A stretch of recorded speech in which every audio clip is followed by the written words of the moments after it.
Hello students, कैसे हैं आप। आज हम कर रहे हैं एक्सरसाइज 3.5 का क्वेश्चन नंबर 2। हमारे पास ये दो लीनियर इक्वेशंस हैं। हमें ये निकालना है कि ए और बी की कौन सी वैल्यू के लिए इन दोनों लीनियर इक्वेशन के इनफाइनाइटली मैनी सॉल्यूशन हैं। ठीक है, हमें निकालना है कि ए और बी की कौन सी वैल्यू के लिए। देखिए, for which value of A and B, A और बी की कौन सी वैल्यू के लिए does the following pair of linear equations, इन लीनियर इक्वेशंस के have an infinite number of solutions. इन दोनों लीनियर इक्वेशन के इनफाइनाइट नंबर ऑफ सॉल्यूशंस हैं ए और बी की कौन सी वैल्यू के लिए। ठीक है, तो हमें ए और बी की वैल्यू निकालनी है। तो हम पिछली वीडियोस में पढ़ चुके हैं कि हमारे पास 3 कंडीशन होती हैं ये बताने के लिए कि किन्हीं दो लीनियर इक्वेशंस के कितने सॉल्यूशन होते हैं। तो जैसे अगर, तो सबसे पहले हमें लीनियर इक्वेशन का निकालना होता है a1 b1 c1 और a2 b2 c2। ठीक है, अगर a1 ओवर a2 बराबर ना आए b1 ओवर b2 के, तो हम कहते हैं कि इसका होगा 1 सॉल्यूशन। ठीक है, ये फर्स्ट कंडीशन थी, हमने पिछली वीडियोस में पढ़ा है। ये सेकंड कंडीशन थी कि अगर a1 over a2 is equal to b1 over b2 is equal to c1 over c2 आ जाए तो हम इसे बोलते थे इनफाइनाइटली मैनी सॉल्यूशन। ठीक है, ये है इनफाइनाइटली मैनी सॉल्यूशन की कंडीशन। और थर्ड कंडीशन थी कि a1 over a2 is equal to b1 over b2 is not equal to c1 over c2 आ जाए तो हम इसे कहते थे कि इसका कोई भी सॉल्यूशन नहीं है, ये पेयर ऑफ लीनियर इक्वेशंस का कोई भी सॉल्यूशन नहीं है। ये 3 कंडीशंस थी। आज उन्होंने हमें कहा है कि यहाँ पर ये ए बी लिखा है ना, ऐसी कौन सी वैल्यू यहाँ पर हम पुट करें। ठीक है, पुट करें कि हमारे पास इनफाइनाइटली मैनी सॉल्यूशन की कंडीशन सेटिस्फाई हो जाए। इनफाइनाइटली मैनी सॉल्यूशन की कंडीशन सेटिस्फाई हो जाए। ओके, सो सबसे पहले हमने डिस्कस किया है कि हमें चाहिए a1 b1 c1 और a2 b2 c2। तो कैसे निकलता है, देखिए पिछली वीडियोस में भी हम कर चुके हैं कि पहले मैंने लिया इस फर्स्ट इक्वेशन को, ले लिया। ठीक है, अब इसको मैं कंपेयर करूंगा a1x plus b1y plus c1 से। तो सबसे पहले ये 7 हम इधर ले आएँ और ये -7 हो गया इक्वल टू 0। ठीक है, ये हमारी जनरल कंडीशन है ना, a1x plus b1y plus c1 equal to 0। So a1 आ गया 2, b1 आ गया 3, c1 आ गया -7। इसी तरह ये हो गई, ये हो गई। ठीक है, फर्स्ट लीनियर इक्वेशन। सेकंड को पकड़ के मैंने यहाँ रखा है। देखिए, यहाँ से मैं a2 b2 c2 निकालूंगा। कैसे निकलेगा, तो यहाँ पर देखिए, सबसे पहले हम ये जो कांस्टेंट टर्म है इसको उठा के उधर ले जाएंगे तो ये भी हो गई नेगेटिव की। ठीक है ना, नेगेटिव की होगी। जैसे 7 उधर जाके -7 का हो गया था, ये उधर जाके होगी नेगेटिव की। तो यहाँ हमने ब्रैकेट लगा लिया क्योंकि ये 3 टर्म्स हैं हमारे पास, तो ब्रैकेट लगा लिया, ब्रैकेट में रखा है इसे। ठीक है, सो अब यहाँ से हम इसको कंपेयर करेंगे a2x plus b2y plus c2 से। तो a2 की वैल्यू देखो क्या है, ये a माइनस बी, b2 की वैल्यू क्या है a प्लस बी, और c2 की वैल्यू क्या है माइनस c2 की वैल्यू क्या है माइनस ब्रैकेट में 3a प्लस बी माइनस 2। तो इस तरह से हमने a1 2 b1 3 c1 -7 ये वैल्यूज़ रख ली और यहाँ से लिए हैं। ठीक है, और a2 a minus b, b2 a plus b और c2 माइनस ब्रैकेट में 3a प्लस बी माइनस 2 हमारे पास वैल्यूज़ आ गई। तो अब उन्होंने कहा है कि a और b की कौन सी वैल्यू के लिए इन दोनों लीनियर इक्वेशंस के इनफाइनाइटली मैनी सॉल्यूशन हैं। ठीक है, तो कैसे करेंगे, देखिए हमने सबसे पहले इनफाइनाइटली मैनी सॉल्यूशन की कंडीशन हमारे पास है। The condition for infinite number of solutions क्या है, a1 over a2 is equal to b1 over b2 is equal to c1 over c2। यहाँ लिखी थी हमने। ठीक है, ये यहाँ मैंने लिख ली।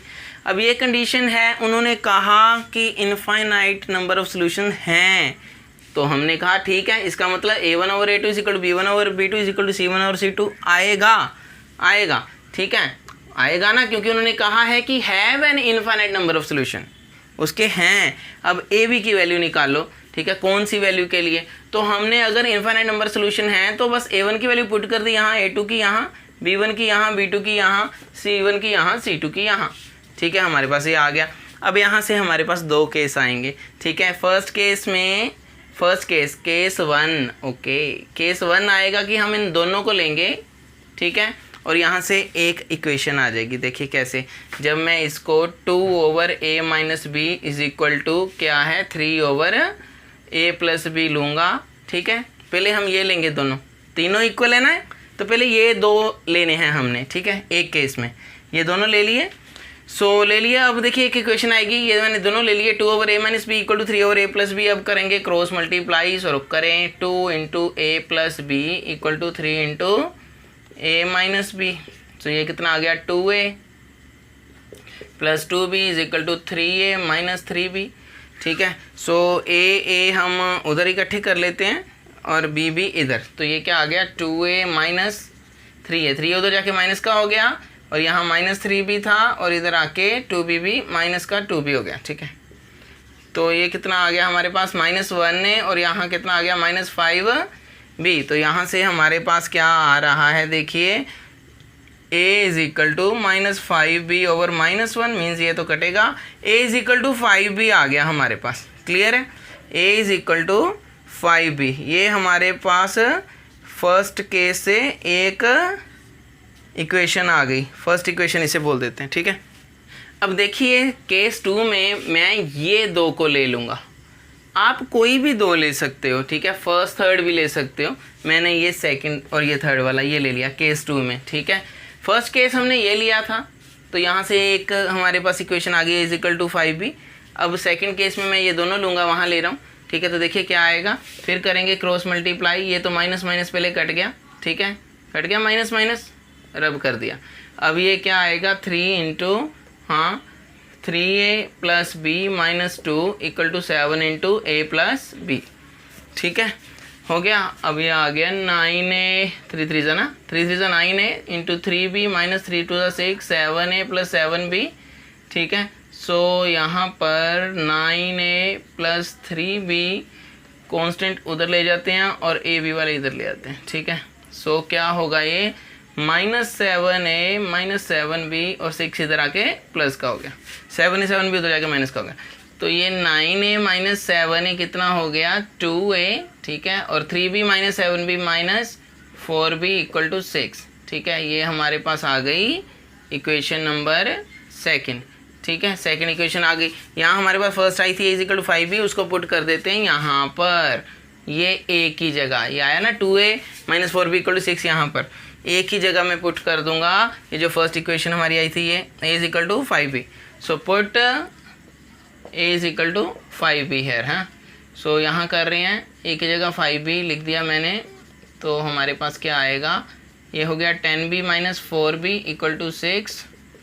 तो ये आ गया 10b माइनस 4b कितना होगा 10b minus 4b 6b equal to ये क्या है इक्वल टू 6।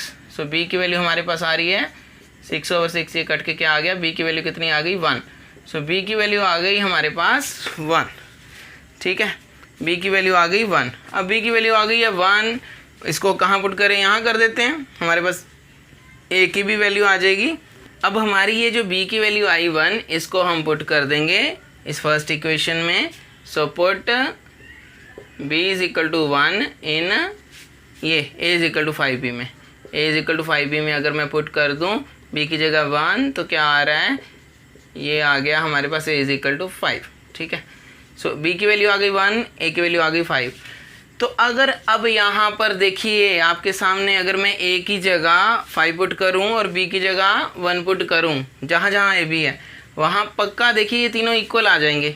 पुट करके देखें तो a की जगह 5 है, चलिए करते हैं, a की जगह 5 है, b की जगह 1 है, कर दिया।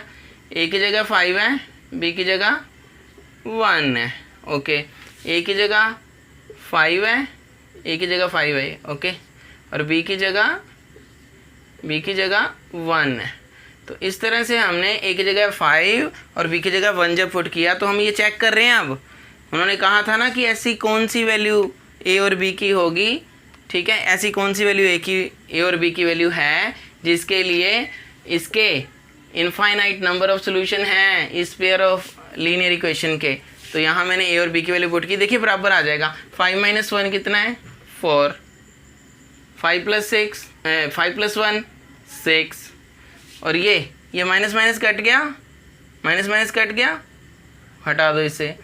5 3 जा 15, 5 3 ज़ा 15, ओके।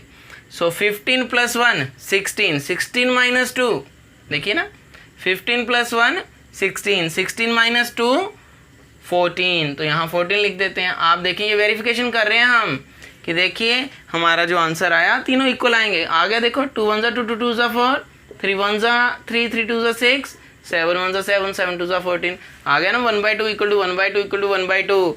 तो ठीक है, ए अगर 5 है और बी 1 है तो हमारे पास क्या आएंगे, तीनों इक्वल आएंगे। ये आप हमने वेरिफिकेशन में प्रूव भी कर दिया।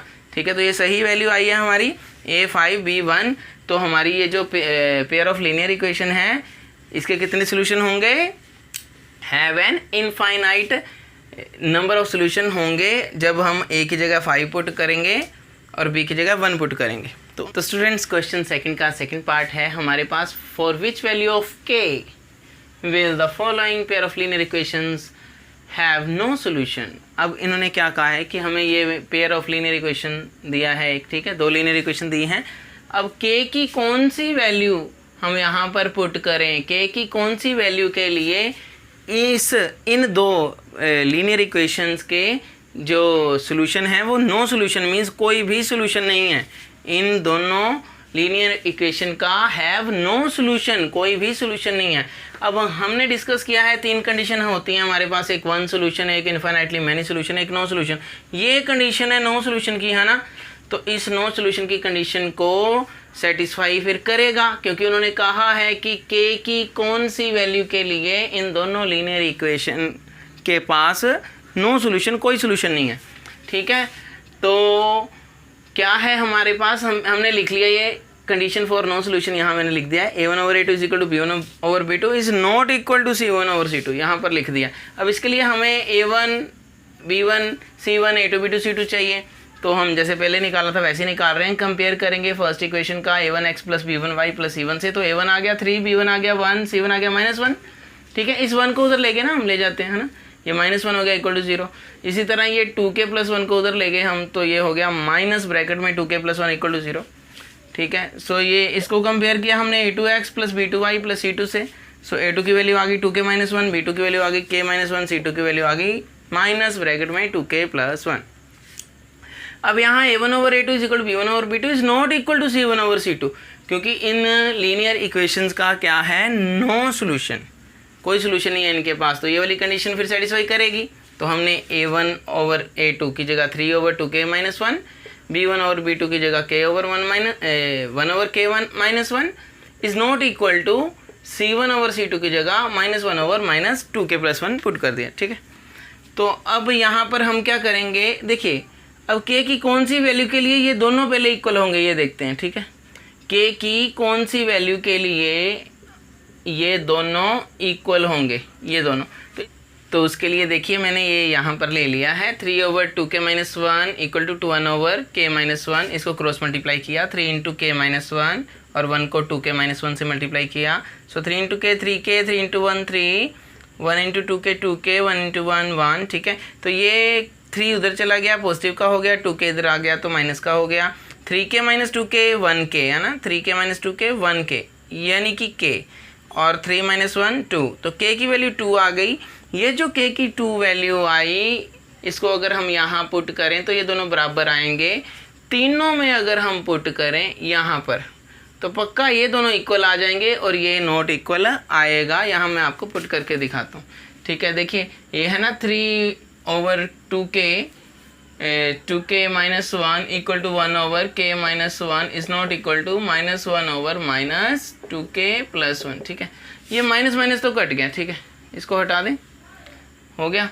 अब यहाँ k की वैल्यू हमारी क्या आई है 2, तो यही वो k की वैल्यू है 2 जिसको हम पुट करेंगे इसमें और देखिए प्रूव हो जाएगा। ये k की वैल्यू 2 कहाँ से आई, हमने इन दोनों को लिया और इक्वल कर दिया, क्योंकि हमारी कंडीशन है नो सोल्यूशन की, है ना। a1/a2 = b1/b2 is not equal to c1/c2, तो k की वो कौन सी वैल्यू होगी जिसके लिए ये दोनों पहले इक्वल होंगे, तो ये आ गई। ठीक है, और अब हम देखेंगे जैसे हम पुट करेंगे k की वैल्यू 2 यहाँ पर पुट की, ये दोनों इक्वल हो जाएंगे। पहले चेक करो इनको, देखो 3/4 - 1 1/1 तो देखिए 3/3 आ रहा है और यहाँ 1/1 आ रहा है, इक्वल आ रहे हैं। अब तीसरा अपने आप नॉट इक्वल, देखिए यहाँ हो जाएगा। देखिए जब आप के की वैल्यू पुट करेंगे, यही वाली के की वैल्यू आके आ गई 2 आई थी ना, यहाँ के की जगह 2 पुट किया तो ये नॉट इक्वल आएगा 2 2 जा 4, ठीक है। तो के की वैल्यू नॉट इक्वल आई, हमारी कंडीशन आ गई कि देखिए ये तो इक्वल है, 3/3 1 हुआ ना, 3/3 1 हुआ, तो यहाँ 1 लिख दूँ, 1/1 लिख दूँ। 1/1 is equal to 1/1 is not equal to 1/5. So it means A1/A2 is equal to B1/B2 is not equal to C1/C2. ये k की वो वैल्यू आई जिसके लिए ये दोनों तो इक्वल होंगे, हमने लिए और k की वैल्यू निकाली ना, ठीक है। k की वो वैल्यू आई जिसके लिए ये दोनों इक्वल होंगे और ये तीसरा अपने आप नॉट इक्वल आ जाएगा, ठीक है। तो हमारी ये जो कंडीशन है ये सेटिस्फाई हो गई नो सोल्यूशन की। तो यही है k की वो वैल्यू जिसको हम यहाँ पर पुट करेंगे, ठीक है। तो हमारी कंडीशन ये सेटिस्फाई हो जाएगी नो सोल्यूशन की। तो ये दोनों लीनियर इक्वेशंस के सोल्यूशन कितने होंगे? नो सोल्यूशन, कोई भी सोल्यूशन नहीं होगा। तो थर्ड क्वेश्चन जो है वो पिछली वीडियो के क्वेश्चन की तरह ही है, उसे ट्राई करें। कोई प्रॉब्लम है तो कमेंट्स में बताएं। आई होप आपको समझ आ गया होगा। Thank you so much for watching this channel. Take care, bye bye.